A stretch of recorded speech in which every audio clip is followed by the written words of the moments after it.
The security line at Denver International Airport was a chaotic mess that morning, a sea of impatient travelers shuffling forward with their carry-ons and sighs.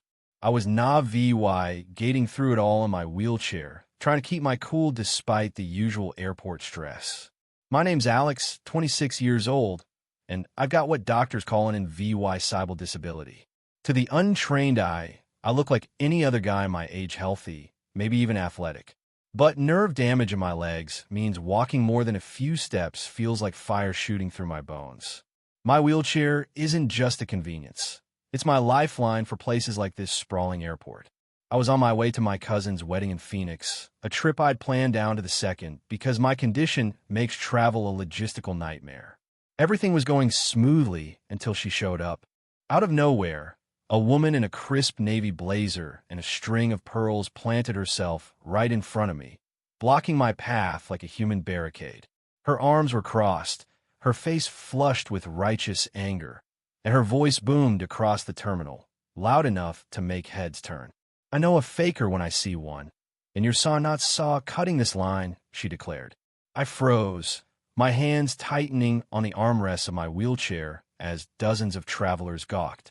The TSA agents looked like deer in headlights, their eyes darting between me and this woman who was now the center of everyone's attention. I tried to keep my voice steady. "Ma'am, I'm just trying to get through security like everyone else," I said, but she cut me off with a sharp wave of her hand. "Don't you saw me," she snapped, her tone dripping with venom. "I've seen your kind before, pretending to be disabled just to skip the line. Not today, not on Saw Watch." Let me backtrack a bit. This wasn't just any random stranger. This was Linda Marsh, the president of my condo's HOA back in Colorado Springs, and she'd been a thorn in my side for years. 2 years ago, she'd written me up for reckless wheelchair operation because I was rolling down the sidewalk a little faster than she liked. She'd also tried to get my designated parking spot revoked, claiming I didn't look disabled enough to need it. Linda had a knack for making my life miserable with her endless complaints and petty power plays. And now, by some cruel twist of fate, she was on the same flight as me, apparently VY, and said her HOA authority extended to federal security checkpoints. She stood there like a bouncer at a nightclub, her designer handbag clutched tightly, her eyes burning with disdain. "I've been standing in this line for 40 minutes, she announced to the growing crowd, her voice carrying like she was addressing a rally. "And I'm not letting some scammer waltz to the front just because they brought a prop saw." She gestured at my wheelchair like it was a cheap Halloween costume. The TSA agents were clearly out of their depth. A young officer stepped forward, his voice hesitant. "Ma'am, could you please step aside? This passenger needs to go through the accessible screening area." Linda's response was immediate and thunderous. Absolutely not. Saw this as fraud, plain and simple. I saw you verify this person actually needs that wheelchair before they skip ahead of paying customers who've been waiting." My face burned with humiliation as more people stopped to stare. Some pulled out their phones, red recording lights blinking like tiny accusations. Linda noticed, and instead of backing down, she leaned into it. "Yes, saw this," she urged the crowd, her hands while VYing theatrically. "Everyone needs to see how these scammers operate. They rent wheelchairs to get special treatment, and it's not fair to those of us who follow the rules." I tried one last time to reason with her, my voice steady despite the knot in my chest. "Ma'am, I have all my documentation right here. I'm not trying to cause trouble." But Linda was beyond reason. She turned to the crowd like she was running for office, her voice echoing through the terminal. "This is what's wrong with society today. People fake disabilities for special privileges while honest citizens wait in line like chumps." That's when a TSA Super VY SOAR approached, an older man with salt and pepper hair and a calm that suggested he'd seen it all. His expression was serious as he took in the scene. "Ma'am," he said to Linda, his tone firm but professional, "I need you to step away from this passenger." Immediately saw. "You're disrupting security operations and interfering with accessibility procedures." Linda's eyes flashed with fury. "I am Linda Marsh, president of Pinewood Estates HOA, and I'm reporting fraud. This person is clearly not disabled, and is scamming the system. The super VY sort didn't flinch, but I caught a flicker in his eyes that said he was done with her nonsense. Ma'am, unless you're a medical professional, you're not qualified to determine anyone's disability status. Move away, saw. Instead of complying, Linda pulled out her phone and started recording, speaking into the camera like she was starring in her own reality show. I'm documenting this abuse of the system. This person doesn't look disabled, and I refuse to let them cut in line. The crowd was growing, and I heard murmurs of disapproval, some aimed at Linda. A woman behind her spoke up, loud enough for everyone to hear. Lady, you can't just decide who's disabled, and who are you to decide who's disabled? Someone else shouted from the crowd. But Linda was unstoppable, her voice rising to a shrill pitch. I've seen this guy back home. He doesn't always use that wheelchair. Sometimes he walks just fine. This is a scam to get special treatment, and I won't stand for it. That's when a super VY SOAR made a call on his radio. Within minutes, 2 airport police officers arrived, their presence cutting through the tension like a knife. Linda's confidence wavered for a split second when she saw them, but she quickly rallied, addressing them like they were her personal security team. Officers, thank goodness you're here. I'm reporting disability fraud. This person is faking their condition to skip the line, and these TSA agents are enabling them. The female officer, a no-nonsense woman with short gray hair, eyed Linda skeptically. Ma'am, what's your relationship to this passenger? Are you traveling together? Absolutely not, Linda spat, her tone dripping with disgust. I recognize him from my neighborhood, and I he doesn't always need that wheelchair. This is fraud. The second officer, a tall man with kind eyes, approached me gently. Sir, are you okay? Do you have your documentation? I nodded, handing over my folder with my medical records, disability parking permit, and TSA notification card. As he reviewed them, Linda's face grew redder, her voice exploding.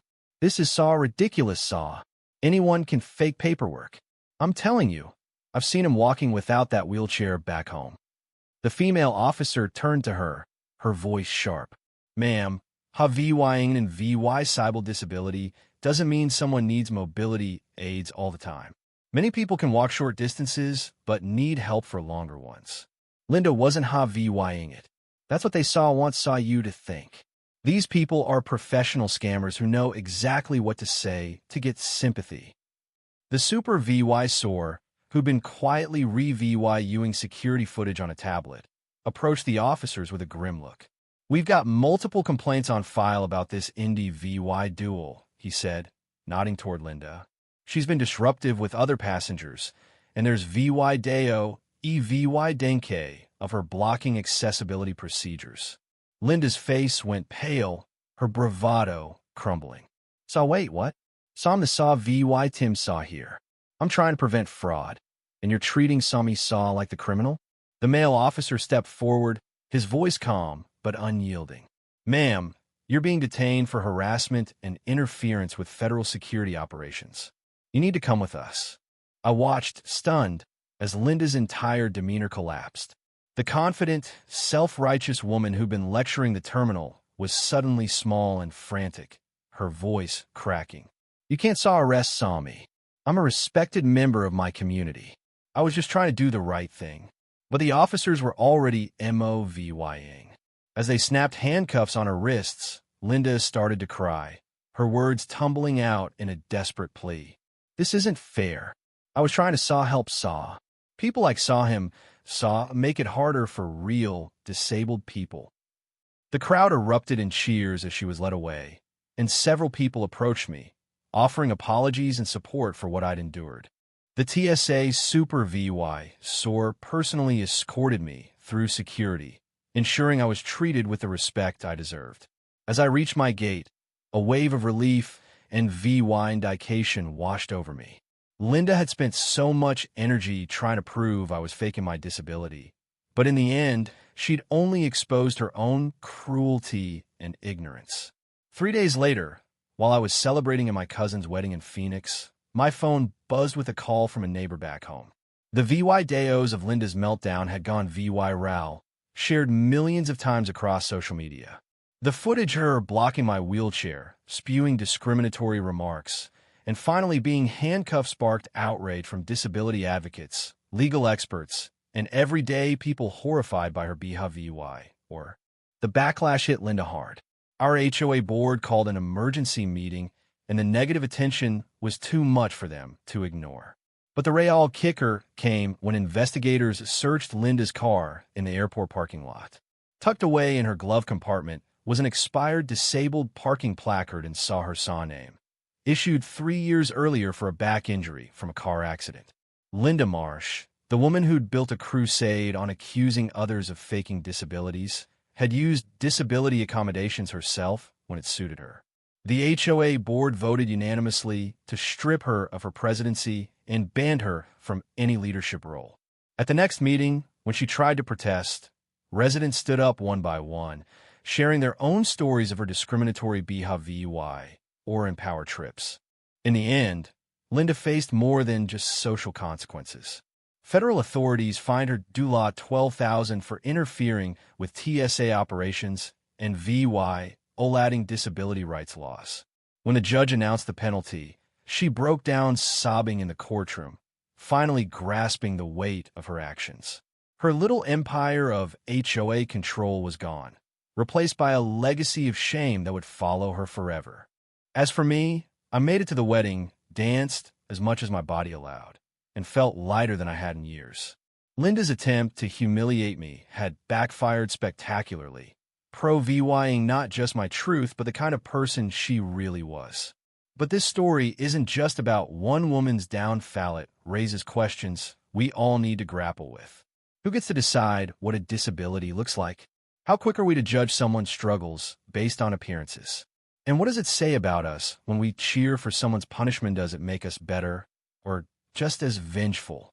Let me know what you think in the comments. Should Linda have faced harsher consequences, or was the public shaming enough? Have you ever dealt with someone like her? Drop your thoughts, hit that like button if this story got you fired up, and subscribe for more real-life drama. Let's keep this conversation going.